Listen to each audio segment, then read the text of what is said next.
What's up, folks? Casual Dad here, and today we have a brand new Battle Pass, a new competitive season. The latter season ended today. So I'm going to go ahead and run through the Battle Pass updates, talk about the balance updates. One thing I wanted to jump in and talk about right in the beginning is this card back. This right here, the lock of hair for Shadow Sun is a nice touch. I also like the portrait, but that card back in particular jumped out, and I was like, that's cool. All right, guys. Okay, so this is going to be the new season. There will be some balance changes, but there's a big announcement in here I wanted to mention after the joke. As we leave the secrets of the Deathwing behind, we shift from for the good of the chapter to the greater good with the commencement of the Shadow Sun season. Gotta shout out the joke. Alongside the new Battle Pass, we are introducing a new Supreme Commander, Commander Shadow Sun. Now, what we saw with Call is that he has a Bodyguard version and then also has a Warlord version. So Commander Shadow Sun is going to be the first Warlord that has two versions, where you can play the budget version or you can play the super heavy version. I will say, Tau, we knew they were introducing a new Supreme Commander, but I think Tau was the last faction I would have guessed it was going to be from, and especially Shadow Sun. So that's very surprising, and we'll see what she ends up coming with. And looking at the bodyguards that are getting bumped, we'll see if any of these kind of shout out a little bit about what she's going to bring to the table, but I don't think they do. So we'll see. All right, balance changes first. Tau. Overall, as a faction, Tau are in a stable and favorable position. True. Boasting a diverse mix of successful warlords and bodyguards and decks. Hence, this season we've made broad adjustments across their spectrum of options, providing a gentle nudge to certain cards that have been less prominent. This is always funny. Every time we get to one of these balance patch changes, the cards that get buffed are like some of my favorite cards that I've been playing. So I'm always really excited about this. And this one is no exception. Shazla Mayon, the Firesight Marksman. The one that has target acquired and 0 attack, but does ranged ready.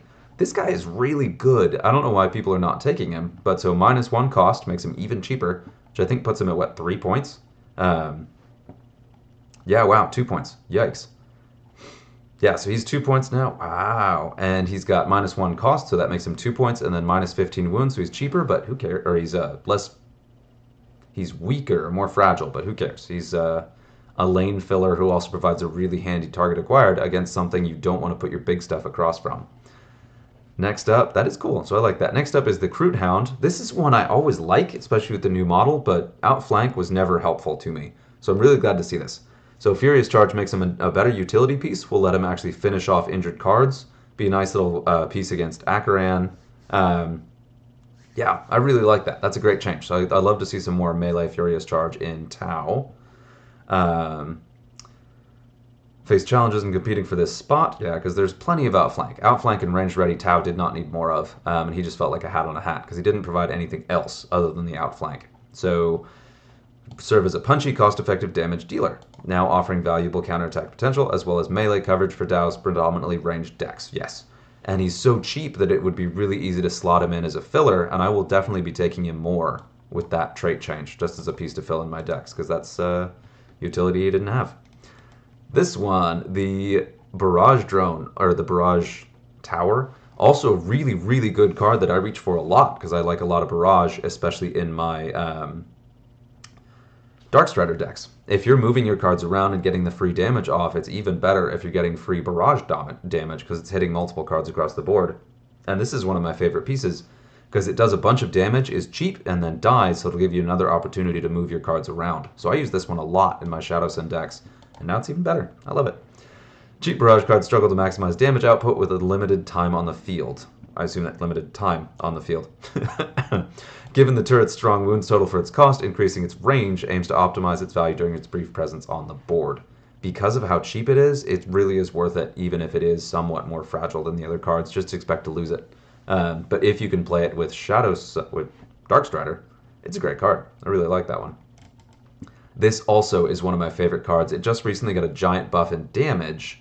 I want to say no, this isn't the redesigned one, but it did get a big bump in damage, and now it's getting more wounds. Okay. I want to say he's still in the 17-point slot.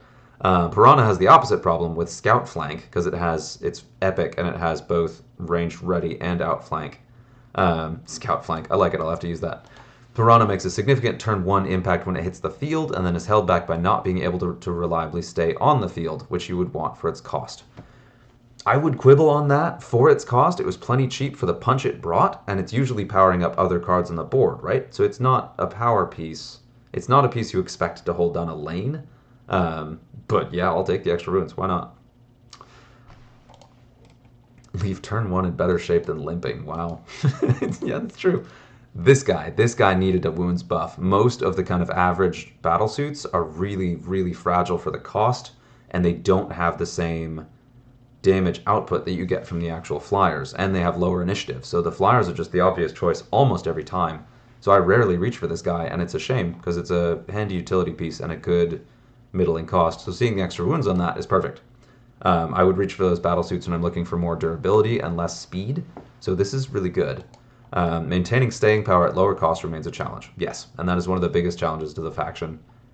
That is one of the things that keeps the faction in check, but I guess they're not performing well, maybe. Strengthening the battle suits, particularly the bulkier broadsides, underscores their intended resilience, offering a clearer distinction between the high-impact single shot and sustained damage dealers. And their single shots weren't very impactful, so the sustained damage dealers are a better role for these. Another one of my favorite cards, especially in on-VOD decks, because this guy is silly, but did struggle with staying power, especially because with Berserk you start with low attack stats and then expect to get them bumped up, and if you take more damage than you expect, or go up against something scary and die quickly, you don't get the benefit. So this one in particular, at the price point, definitely needed a little bump, and that's a dramatic buff. This should be a much more powerful card moving forward. Released alongside the Berserk trait, which I forgot about, the Krutox initially thrived in a meta with lower damage output, where stacking bonus attacks was feasible. Currently, there's no guarantee that's the case, so it's getting a bit more health to help gain those stacks. And an all-around attack increase means the Krutox doesn't need to just rely on taking damage to be effective. Perfect. And yeah, I do enjoy the new model on that one. It's a cool model. I feel very, like, bird predator vibes. But yeah, so this is one of the things I really love about combat cards and how actively it's updated, is that you get power creep across the game, especially with some new additions. Usually those are toned down a little bit, and then the old cards get bumped up to be on par. So we see really, really active rebalancing of the game. I don't know how these guys keep track of the meta. Like, it is completely bananas. With these changes happening so quickly, I guess games are fairly straightforward, and there are a lot of them, so you get a lot of numbers, but still, I am impressed. On to Eldari, another staple of my decks. This guy is awesome in Lilith decks, because he's more likely to get a pick on those offlane kills with Barrage. And also is very strong, of course, in Zephyrblade decks. But he is fragile, and especially for 8 points, he's always a little bit questionable, because I almost always will take a 6 instead, just to save the extra points, because durability. As already mentioned, there's a challenge with cheaper Barrage cards. They're not tough enough. So here the decision is a bit more straightforward with Eldari to keep them on brand. Take out only a little bit of glass, so he got plus 10 and not plus 15, but also he's half the cost of the Krutox. And put all the rest in cannon. Womp womp. Yeah, that is, so that's plus 10 to base, which means that at upper level, and especially in a Zephyrblade deck, that is going to be punching extremely hard for an 8-point card. So yeah, love it. Can't spell Eldari without glass cannon. I don't know if there's a G or a C in Eldari, just going to say it. Yeah. Either way, if Ilion won't hang around for long, he's going to have a definite impact, which, yes, you usually play him expecting to get 1, maybe 2 turns out of him, so that'll make him a much more impactful card, even if he still only lasts 1 or 2 turns. This one, oof, man. And this is going to come up again, too, so triple attack cards often struggle to deliver meaningful damage due to their distributed stats. True, I've talked about that quite a bit. Cards are generally costed based on the total punching power they have, so a single attack card usually has a much higher attack value than a double in either attack type, and then a triple attack card usually has very low stats across the board. Not just low, like very low. This guy also just recently got changed from the Brotherhood of Psychers, or Psychic Link, to Anti-Infantry, which I think is still a good place for him, because that makes him a better pick to take in non-psychic decks, where before you only took him in all psychic decks, where there's a lot of competition. And now he's got Anti-Infantry. And so positioned well, he's got high initiative. This is a really good buff to his attack stats. Cost stays the same, he's pretty cheap. So to bolster his effectiveness as a damage dealer, we've significantly buffed all of his attacks, aligning him with his intended role as a versatile threat on the battlefield. Love it. Love it. Warlock Skyrunners do a lot more stabbing than they do psyching in the board, so I like to see this. And of course, the jet bikes themselves offer a lot of range, and he is still a psyker, so. I'm definitely going to take a closer look at him once those changes go live, which should be today. Necrons. This is a really interesting one. I'm going to have some ups and downs in here, so bear with me. Right out of the gate, one of the best taunt cards in the game, pound for pound. I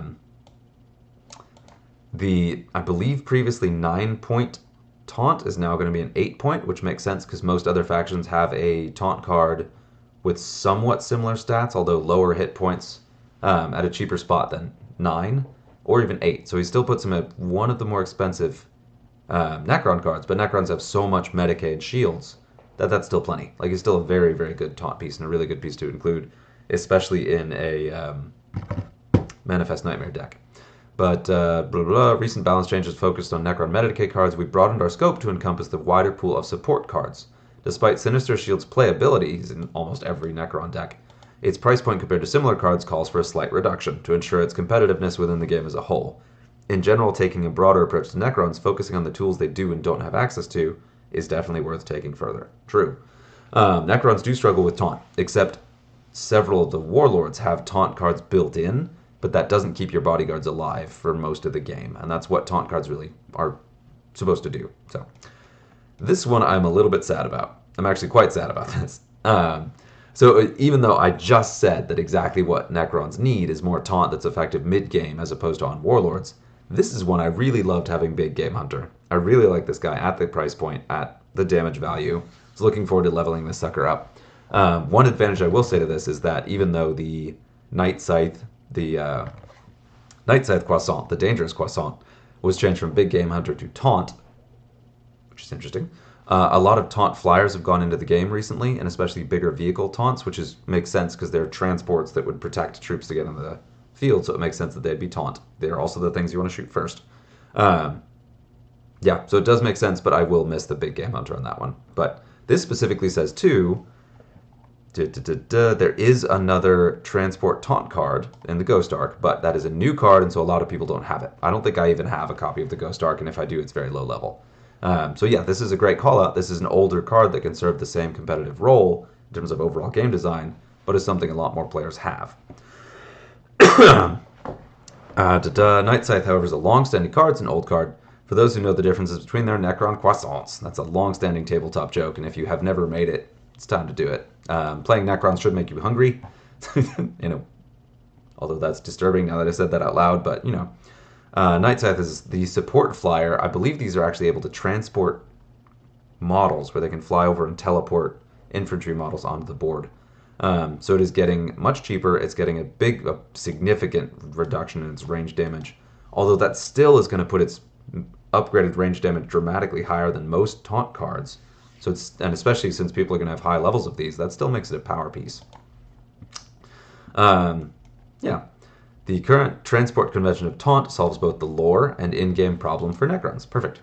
High-cost taunts can be less appealing, so we're taking a reasonable amount of points off, but instead of bringing all its stats down, it keeps its impressive 343 wounds, and is still able to deliver a big range hit of 79 too, which is even better because a lot of Necron warlords bump up the attack stats of their cards. So it's a very hard-hitting taunt card, a very, very hard-hitting taunt card. So, cool. We'll definitely be able to take the hits, and then, yeah. Something especially valuable in higher points campaigns and events, and an unrivaled stopping power synergy with Manifest Nightmare, because it only has ranged attack. So that with Taunt and Manifest Nightmare is going to be ridiculously hard to remove, which is good. If you want to survive a tougher campaign, it's really good to have that in there. That also will really, really help Manifest Nightmare decks hang in the ladder. So that's a great point. Love it. Herald, this is the one I'm saddest about. I loved this guy. So they removed the Big Game Hunter Croissant. So they had to add another one. So they took the other one, the Herald of Dismay, and changed it from Regen to Big Game Hunter.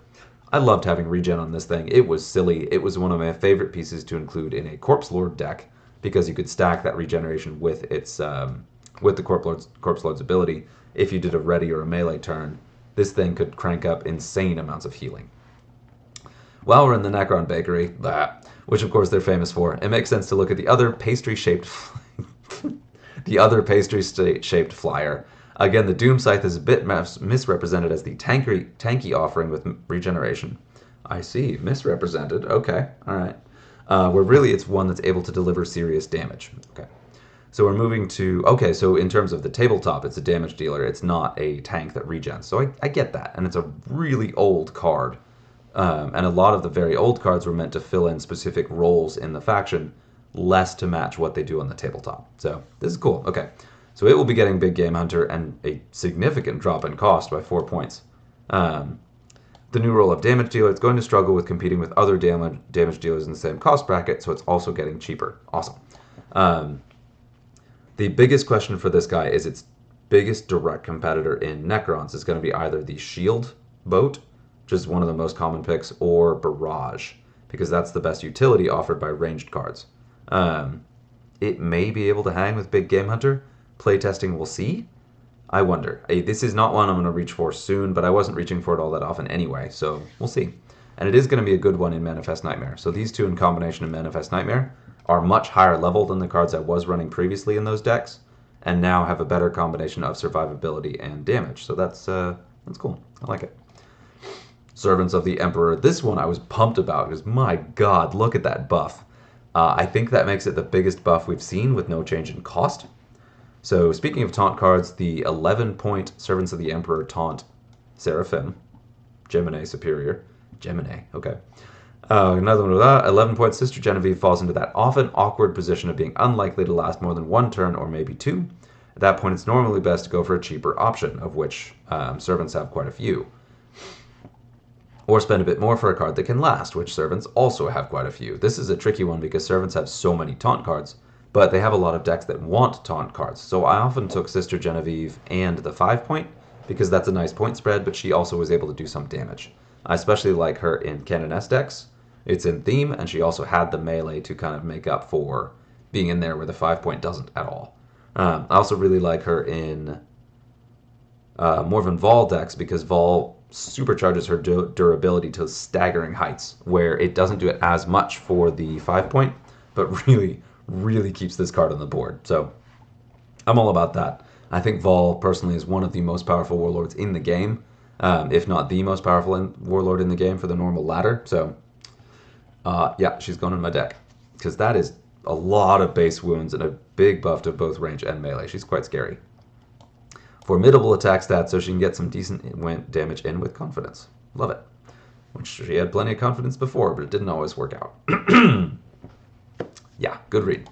And Calm Corbeck. Now here I don't know the lore, so it's going to be a reference here. So also got a not quite as high buff to wounds, but got the same buff to range and melee, and is a little bit more expensive if I recall. He's in the teens. I want to say he's 15 points.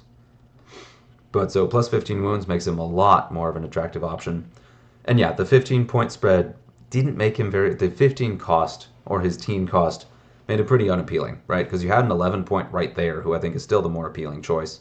And then also the 5-point is just so cheap. I often didn't reach for this guy. But for me, the biggest reason is mine is low level. So I think I only just barely got trait rank 3 on taunt, maybe. Another taunt card. For those of you that know the Tanith story well, Calm never has it easy. I didn't know that. Unfortunately, we've done it in the game too, and nobody ever took him. I imagine his play rate was extremely low. As well as giving him taunt, he's understated. Oof, beating up on him. So we're fixing that. He's still a punching bag, womp, but he's now a stronger punching bag. Okay, yeah, all right. No, Calm. Now I gotta know your story. I don't need to know Elim's as much. Elim got a big buff to attack stats. I talk a lot about the Tanith first. They're a really cool card set, and because of the variety of abilities they bring, just running all of them is super strong in, what's her name? Greyfax decks. Greyfax does really well with that kind of toolbox with both ranged and melee attack types and all the different tools that they have. The one I always considered leaving behind is the Outflank, because I don't think Outflank is as valuable as the other traits that they bring in the stack. You got Taunt, you got Target Acquired, you got Fear. All of those are better than the Outflank, so I really appreciate seeing a big attack stat buff for this guy. Makes him much more appealing. I'll be looking at these closely. Elim is also a little bit behind where you'd expect with the stats for a major. He's therefore getting an all-round attack buff. After all, Elim always knows where to drive the knife in, does he? I got some books to read. Okay. Space Marines. These two got buffed? Okay. I don't know what was going on. I've always considered these two of the most powerful low-end Space Marine cards, and I've talked them up a lot. So this was a shock. I didn't expect either of these to get buffed. But her, ooh, man, I didn't expect her to get buffed. That's crazy. But then here we go. So Lieutenant Darius is the Ultramarines Reaver, the 17-point fear with a decent melee stat. Really, really good in basically any Space Marine deck before, especially melee-focused ones, but ranged ones too. And now he's getting a buff to wounds, plus 15 wounds and plus 4 range and plus 4 melee, which makes him a lot punchier and a lot tougher. It's unusual to see a fear card get a bump in wounds, because fear already gives them so much durability. That's a lot. A once staple unit, maybe I have an old memory here, Darius has fallen behind in recent times. Okay. By providing a substantial all-round buff, we aim to reinstate him as a viable choice in decks, ensuring he remains a formidable presence on the battlefield. Great toolbox piece. For the points, really good piece, especially a piece I would reach for in your... oh boy, I'm blanking on the names. Oh... a Azrael. In your Azrael decks, I definitely reach for this guy because he has decent base stats and then also has the staying power of fear and is cheap. So you can switch between ready and then range or melee, and he will benefit from all of those, and has a lot of staying power on the board for the 17-point cost. So I love to see this. This does feel like it may be geared towards the melee Space Marines, especially the non-Acheran ones. Acheran's going to love this buff too, but the other warlords will love it more, I think. Similar vein, we see Brother Adremo, also excellent, but dropping 4 cost. Doesn't have a ton of utility, because his only attack type is melee, so I see why this would make him a little bit cheaper. Another fear card, Adremo is now struggling to compete with the wealth of other similar options, sure. Looking at his points cost, it's no surprise given the other options in that bracket, especially against some of the popular named characters. Yeah, he's 22, I believe, before, so this will put him at 18, which is very attractive and a tough point to fill. If you have an 18-point hole in your deck, it's often hard to figure out what to put in that, and this is a great choice. Rather than try to make him compete, taking the price point down should place him in a much more logical grouping and less hot competition for a slot. Yeah. This is another one that's weird, though, because with Space Marines, your cards level so slowly because there are so many options. I usually don't reach for this guy, not because of the cost, but because mine is really low level, stubbornly low level, and just stays there. So that's the biggest challenge with him. I actually run Darius all the time. He's in a lot of my decks, but Adremo, that one is, yeah, we'll definitely be looking more. On to Chaos. Right off the bat, I'm really excited about that. So Ka is the Thousand Suns Rubik Marine who has Regen, comes in cheap and has the Psyker keyword, so he actually buffs friendly Psykers if they have the Psychic link. As has been a recent theme of Chaos buffs, we focus on bringing Chaos Psychic back into the meta. Y'all know what Psychic did. Chaos Psychic was a real problem, but I guess it was over-nerfed. Here in the form of a support card. So yeah, this makes sense that this guy would be buffed because he's not directly a Psyker. So this doesn't supercharge the Psykers, but does give this guy a little bit of love. Significant love. So the bonus to wounds is small, but he has regen and a high points pool or a high wounds pool already. Plus 10 range is very good. So this is a sneaky buff to Chaos range decks as well, where I think they're struggling the most. I personally think that Chaos ranged is dramatically weaker than Chaos Psychic, which I guess makes sense. And then plus 3 melee, which is fine. Considering how low his base was, that's actually a really big buff, but it's still very small, so it's not really going to factor in too much, but it's still nice. Yeah, Ka has always been a good pick. High wounds for durability, yep. Range is the strongest attack, very true. And the Psychic buff on Psychic ready, boom. So he has the Psychic buff, and he also has the Psyker keyword. So he has 2 ways to supercharge Psykers on the board with him, which is very thematic. All that said, he's not often making lists. Again, I would probably guess one of the biggest reasons is because he's low level. It takes a while to level him up. He was kind of an awkward drop time where a bunch of other cards were dropped and people probably got him and are struggling to level him up. And that could be a thing. But then also just people don't think of him because on the whole, a lot of players don't know that Ka has the Psyker keyword.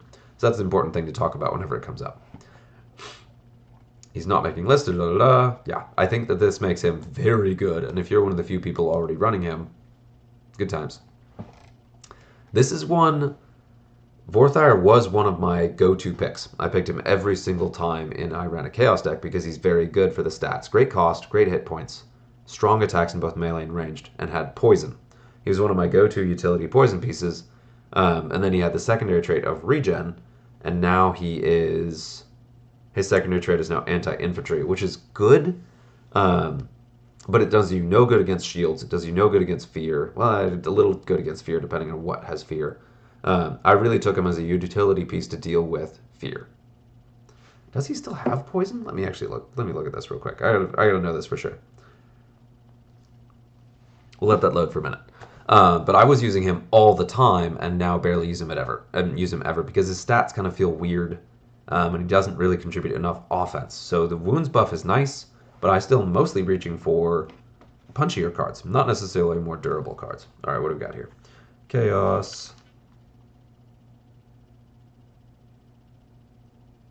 Yeah, so he is 29 points. Okay, yeah, so they switched it. So his primary trait is now anti-infantry, and his secondary trait is now poison, which I don't like, because he's epic, so it will max out. If you max level him, he'll have poison rank 2, which is fine, but it takes a really, really long time to max out a card. So flipping those traits, I don't love. That does make him better in some matchups, but dramatically worse in the places where I was using him, and I haven't really had a reason to bring him back. This may do it. This makes him more durable, but I'm still not reaching for him first. We'll see. Yeah, I do need to try him more because that anti-infantry is the most common keyword in the game, or way up there for it. So anti-infantry is actually very powerful, but it is still limited, where it's not going to trigger against everything, where poison did. Yeah, so, yeah. He is a good poster boy for anti-infantry, just kind of lore-wise, but it still is kind of tough to figure out how to play with that. Okay, on to Orcs. Again, very shocked that this guy was buffed. Somebody's got favorites. So the Bomb Squig already has, I believe, Fury. He's got Death Blow, primary trait, and then Furious Charge is a secondary trait, which is awesome. And then +5 wounds makes him tougher, and then +8 melee is a big, big buff to a relatively small attack pool. I want to say his base melee was 40. That'll make it almost 50, and then it will level aggressively as well on higher levels. One of my all-time favorite cards. I'm going to tease you, you spelled favorite wrong. On the design side, I really like that at max level, Kerboom's wounds and melee are exactly the same. I hadn't noticed that, never maxed them out. With the release of Omni levels, that was no longer the case. Okay, thought it was time to put that right. You know what? Any excuse to give the little guy a buff. This is such a great card. He's never going to break the game. You could buff this guy through the roof, and he's never going to break the game. So I love this. Give the guy all the love you can. Bomb Squig for life. Although very short life because he blows up. Anyway, this one gets buffed a lot, and people still aren't taking it. I do see it occasionally sprinkled into Badrek decks, sometimes into Snickrot decks. It's there. It's one of the oldest cards in the Orc faction. Is very cheap. Okay, changed from Outflank to Scout, so it will ready ranged on the drop. That is better, because one of the reasons people took it was for the Outflank, but it wasn't. It was okay. +10 wounds makes it a good bit durable, and +3 range is a small buff, but it is there. Following on the recurring themes of previous seasons, here's another lower cost ranged orc. Yeah, so lower cost ranged orcs have been buffed consistently basically every season. Getting a buff. This change, though, is a bit more significant with the trait swap to Scout. Yeah. Surprisingly, orcs only have one. Really? Okay. I knew it was low, but I didn't know it was that one ranged Scout at the moment. The legendary Grot tanks. Boo. Given that Orc Daka is and always has been a strong Orc archetype, it's surprising they don't have a cheap, low rarity Scout access. Nice. Okay. So imagine this guy has very low play rate. Again, he's a very old card that almost everyone has in their collection, so low play rate would be immediately obvious. I do think this makes him better. I will say that Scout is much more appealing in any ranged deck. Yeah, especially because Orcs do have a fair number of ways to apply negative buffs. They have a bunch of Outflank. They have a lot of negative readies. So it does make sense to have some more Scout in there and to improve the Orc shooting. I like it. I like it. I like it. Yeah, so we're on to Tyranids. Okay, and this guy, the Black Lance, I was a little surprised. So secondary traits were added, and this guy got a massive debuff almost immediately, and then was debuffed again, if I'm not mistaken, and then had his traits changed. So now he's running with, what was it, Precision Shot, and I don't even remember because I just stopped running him because he's been very bad right now. Yeah, okay, so he's another one that gained... He had Precision Shot and Poison, which is super powerful because it allows you to apply poison on the drop. Even if he immediately gets killed, even if you then target acquired to something else, that would let you apply poison to 2 different targets. Super powerful, something I really appreciated, and that was a way that I countered some of the really big, very durable decks out there, especially Fear. So I get why that was changed, but now he's cheaper. He has he's another one where his secondary trait is poison, which I consider bad. I'm gonna go ahead and say it. I consider the secondary rank of poison bad because it is only functional at more than 5 damage for your poison at max level, which is really, really hard to get. It takes forever. So most of my cards with secondary trait of poison have been benched. I just don't bring them. And this guy has very good ranged and melee stats, but his hit points are awful. And his points cost keeps going down to make sense, but I just don't take him just because he's so fragile. And the anti-infantry is good, but one of the things about poison that made poison really good is even if he's cheap and dies quickly, he has a lasting impact on the battlefield because he applies an effect that continues after he dies. With the low power of poison he has now, it doesn't matter.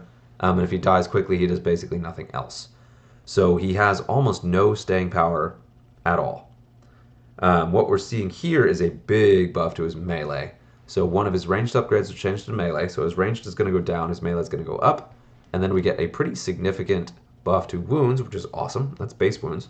And then his range is getting a slight extra increase to compensate for the upgrade change, and he's also getting a buff to melee, so that should even out to be roughly the same ranged and melee. Black Lance has always been one that hasn't quite gelled with existing builds. Yeah, a bit too squishy and neither too versatile or too specialized.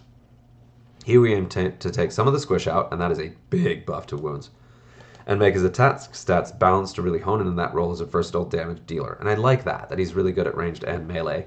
The problem is that Tyranids run such specialized decks, being very strong melee or very strong ranged. There isn't a great spot for a hybrid deck where you go switch between ranged and melee. Especially since so many other cards in the faction are mono cards. They either very hard melee, very hard ranged, or do like 50 ranged and 5 melee, and you know which stat you're going to use. Yeah, so I appreciate that they're doing that. I will probably need to see a different Warlord come out before I get any use out of it. We'll see. Here we am, take some of the squish out, done it. Make his attack stats balanced to really hone in that role as a versatile damage dealer. Also fits the model better, sure, which has a more melee-oriented loadout rather than a ranged one, yeah. And the role in the battlefield, too, as a card. Just a tough card to work with. We'll see if I ever take it again. And then we go to Vignostiquad, opposite. She's in all of my decks because she still has poison and what is that? She's got poison, and then she has the psychic. Oh, what is it called? Warp Surge, yes. So she will apply poison on the drop. So she'll do that poison utility I really liked and has a lasting impact on the battlefield even if she dies, and can poison 2 cards in a single turn. Like, she is a phenomenal utility piece. Very cheap and has a very high psychic attack value. Combo's great in an all-psychic deck. And I run a lot of very heavy psychic decks in Tyranids, so she's great. I use her all the time. So yeah, I'll take a buff. Similar problem again here with Neris, and can often be the case for the cards in the 10 to 20 point range. The buffs here also help with the Tyranid psychic builds, sure, which have never quite been right, really, when attempting to go for a psychic focused deck. Okay, alright. One of my best, most successful 3K decks ever is a Swarmlord deck that's all Psychers. You've got the Shield AoE Psyker, you've got all of the cheaper Psychers, and now with some of the points shuffling and the new second AoE Psyker and that Fear, when I get that guy leveled up to the point where he's actually doing the AoE Psychic, a Swarmlord Psychic deck is extremely powerful because you can really buff up a endgame melee stat, and then the Swarmlord is such a absolute brawler himself. So I would quibble with that a little bit, but maybe people just aren't doing it. Maybe it is not good at max level. Yeah, we're seeing a lot of focus on improving Tyranid Psychers, which I'm totally here for. But yeah, make her more impactful and damage and more reliable and impactful. I will still say that high-level poison is an incredible utility piece against a lot of the really nasty decks out there, and she's one of the best poison appliers in the game because often she'll be able to hit with poison and then psychic attack and not get psychic back because psychic decks are still somewhat rare in the meta. So and that's it. So that's all the changes. All right, cool. Ooh, and then angry complaint. You know what? I'm just going to comment on that. I did do the PvP event, and I think I just had a video come out about that. Hitting that call deck was brutal. Belisarius Call as a warlord, especially in PvP, especially with upper deck points, is extremely powerful to the point of potentially being game breaking. I am sure that's been heard before. But yeah, in the PvP event, one of the first things I hit was an AoE psychic call deck, and it was just ridiculous the amount of damage it could pump out. And I had fear, shields, endless, didn't matter, just ate through my entire deck in no time at all. I think I killed 2 cards that my opponent had, and then just got wiped. My only saving grace there is, like several of the call games I played, the player who played call surrendered, so I got the win for that. But the game was brutal. Yeah, so I don't know what changes being made there, if changes being made there, but call is problematic. I'll go as far to say that. I think the ability passing directly through shields is, and the ability passing directly through shields is one thing. The ability passing through shields and applying to off-lane targets is what makes it really scary. If it was only the primary target, okay. But because Barrage, Big Game Hunter, and Psionic Blast all can be applied, and Anti-Infantry, can all be applied to the entire board, regardless of their defensive abilities, that makes it probably too good. I'm going to soften that because my feelings about it are actually stronger than that. But just to go ahead and comment on that, I do personally think that there are some problems with Call. He's extremely rare. Don't barely ever see him in ladder, which makes it less of a problem. He's not like, and with the balance changes that have been made to matchmaking, so you're not facing the same warlord over and over again, that softens it quite a bit. But still, wow, nasty warlord. In one of the PvP events before, we had cut off the head modifier, which really helped counter those decks because you could focus down the power piece and then overwhelm what was left. Especially because those weren't usually at high deck points. So you had counterplay. Oh, I guess they were at high deck points, but that really made a lot of difference. So I played Parasite with a bunch of target acquired and was able to burn through some call decks, but without the Big Game Hunter, and with the slightly lower deck points we had in this last match, it was really rough. So anyway, just to say that, overall I really like the balance of the game and where it is now. It is just unfortunate that one warlord sticks out so much. Anyway, and again, that hasn't really impacted the ladder. It's just something that has come up in those PvP events. And I'm actually a little bit surprised that call is allowed in those PvP events because there are warlord limitations. Some warlords are not in the game. But yeah, PvP is always kind of an interesting bit where you do get a lot of players playing fun stuff that they want to play, which is great. And then you do still get a fair number of players playing the toughest thing, and a lot of players playing the same things because everyone talks about it a bit, hears that something's really good, and then everyone plays that. There have been a handful of PvP campaigns where the play rate for one warlord and one deck was just through the roof. So I do really enjoy the variety I'm seeing now. So on the whole, it does feel quite a bit healthier than it could be. But it could be healthier still. Anyway, that's it. Appreciate the time. Till next time.